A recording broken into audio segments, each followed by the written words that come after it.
দানার পর এবার ফেঞ্জেল, বঙ্গোপসাগরে ফের ঘূর্ণিঝড়ের চোখ রাঙানি।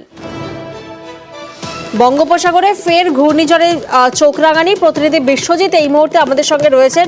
বিশ্বজিৎ, এই ঘূর্ণিঝড়ের গতিবেগ কত, গতিপথ কি থাকবে? এই মুহূর্তে দক্ষিণ বঙ্গোপসাগরে এই যে অতি গভীর নিম্নচাপ রয়েছে সেটি ঘূর্ণিঝড়ে পরিণত হবে এমন সম্ভাবনার কথা জানাচ্ছে আবহাওয়া দপ্তর।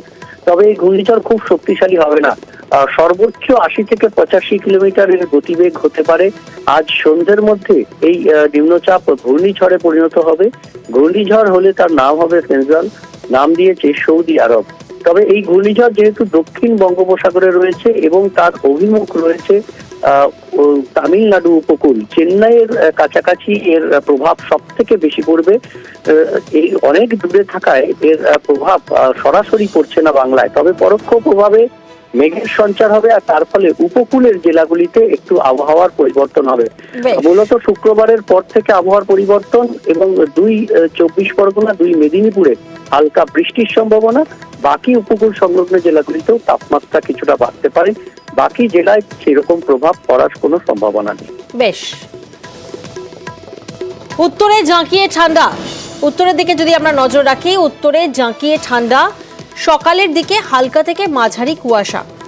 প্রতিনিধি পার্থ এই মুহূর্তে আমাদের সঙ্গে রয়েছেন। পার্থ, উত্তরের টেম্পারেচার এখন কত, কি আবহাওয়া সেখানে?